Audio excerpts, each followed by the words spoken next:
I'm privy to a lot of information and to see what's going on behind the scenes. And there's a lot of people doing a lot of good work. And so I wanted to put them into the spotlight today, and that's exactly what we're going to be doing. So my first guest, the first person I am with is Audrey McFarlane. She is the Executive Director of the CanFASD Research Network. Tell the people, what's CanFASD? Canada FASD is a research network, a bit unique in that we have these great relationships with researchers, families, and service providers, and government. So what we're really trying to do is to influence the research agenda so that research gets developed to improve the lives of people with FASD and their support systems. So we focus that information around interventions, justice, diagnosis, and then we are also very interested in the prevention side of things as well, as I think most people are. And so those are the key areas that we're doing. What makes us unique is that we just stimulate a little bit of research and then we watch the fireworks go off and then everybody gets interested in a particular topic. And so when we watch all the other researchers kind of get involved and pick up from where we started.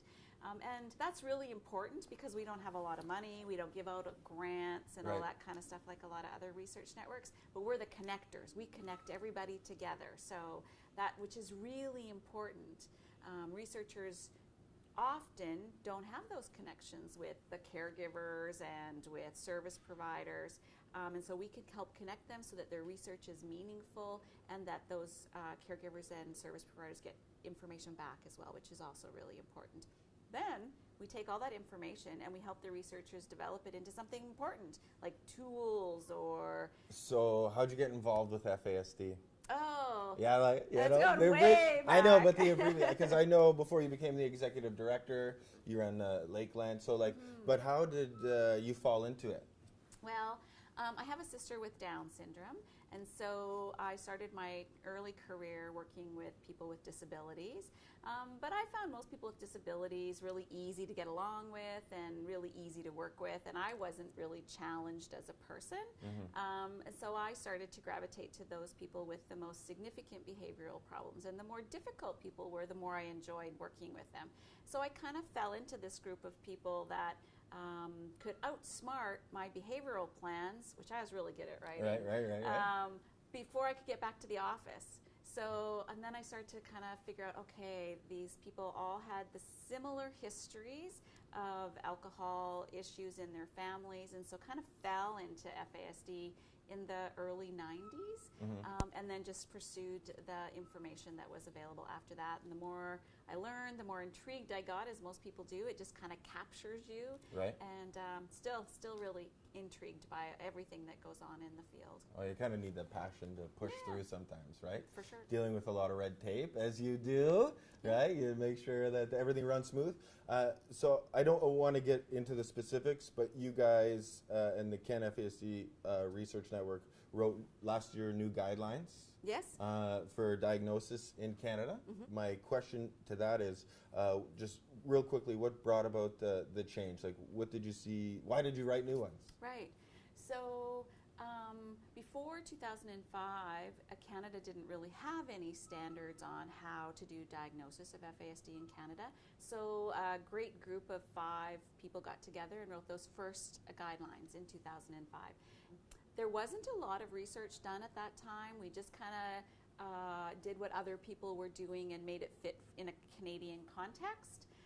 And then in 2015, there was so much more information out there, so much more research that could influence how we did diagnosis. So we pulled together not just those 5, but then we added about 10 more people that have really brilliant minds to look at all the evidence. So all the decisions that were made around the new guidelines is based on evidence.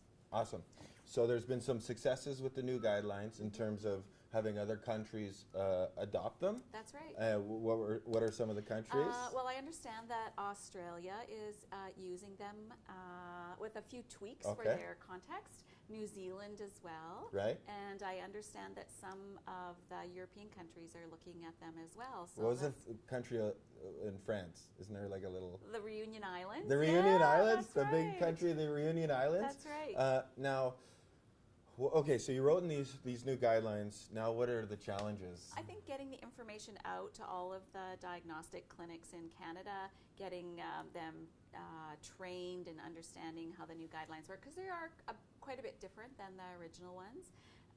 And then collecting all that information and the data about that we're seeing people in clinics and trying to build a national database. So that's been some of the challenges. And of course, every day we hear stories about individuals and families that are struggling, and so our job is to hear those stories and to try to make differences in the systems and in governments, but with information, with good evidence that shows a true path forward. So. Okay, awesome. So this is a new job for you, right? Right. So you just are now full-time? Well, I'm still part-time at Lakeland Center for FASD and part-time with CanFASD. Shout out to Lakeland, great organization. Where is CanFASD in 5 years? What are we doing? Great.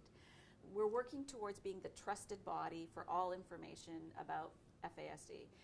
So whether that's the media or caregivers or service providers or government folks, everybody will come to CanFASD to get their best information on the topic or area that they need.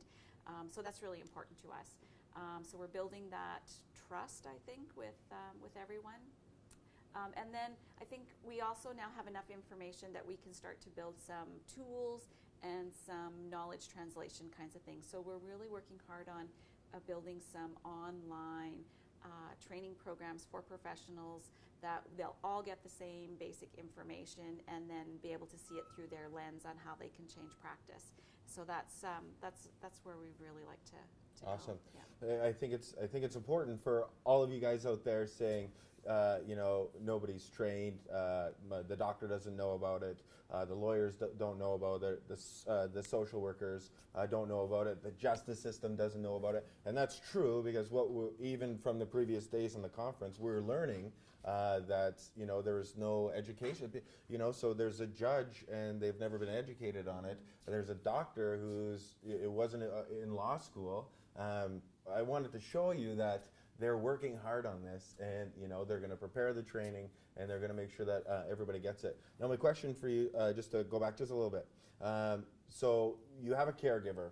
So the caregiver that's watching this right now, and they want to go. They think maybe my kid is on the spectrum, and they go to their doctor, and the doctor is obviously not updated on the new guidelines.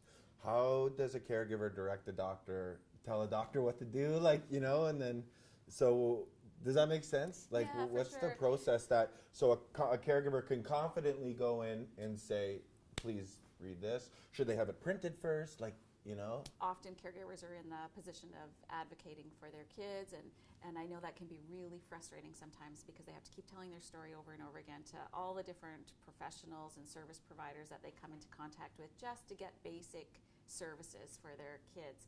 And I know that's really frustrating. But the more current the information and reliable, so I know that sometimes for caregivers, those scientific papers or those published papers, right. they're like this. Yeah, for sure. And sometimes I don't even understand them. Like I tell people in trainings, if a word is over 3 syllables, I'm lost. Right. But that's what often those doctors in particular are really looking for, is that scientific, peer-reviewed kind of information that validates what you're saying.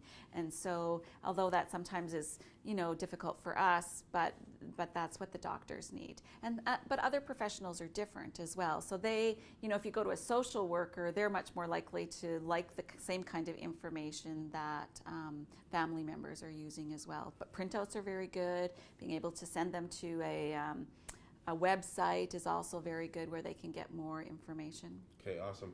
And so they can get this information by going to www.canfasd.ca. Yeah, we just have a new website, so it's not everything is on it yet. We're still working on it, but send us a note if there's something you're looking for and it's not there. Then we know where the priorities are to put on there. So you have a contact tab? Yep, you bet. And then you'll contact and you'll get back to them? We will. We have like a 95% rating on the website. So Oh, yeah. You guys have a new blog too? Yes, that's right. So we do have a new blog that is more like a newsletter, and it breaks down those scientific papers into understandable bits for all of us. Need, man. Yeah, That's what I need.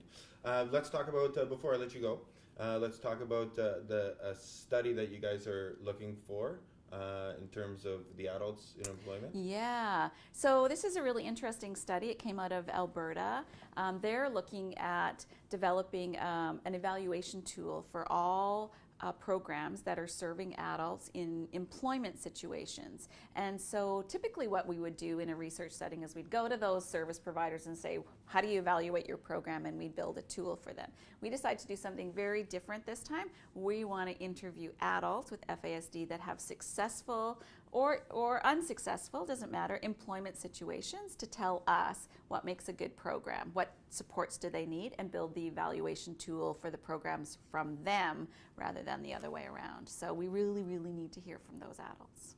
So if you are an adult on the spectrum, or you know an adult on the spectrum, if they're your kid, and this is something you want to participate, how do they just go to the website? Is that on the... Yep, there's a tab on the website, or if they're at the conference here, they can come to the CanFASD display table, and we have a bunch of information there as well.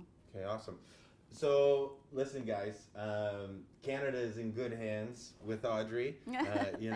You're very welcome. This wouldn't have happened without her to kind of share the vision that I had, that I approached her with. She's making this day, these next 2 days, happen. So thank you very much. Oh, well, thank you. You're teaching us how to get into the modern century here with social media. So well, I'm just appreciate winging that. it. I'm not going to lie to you. Okay, cool.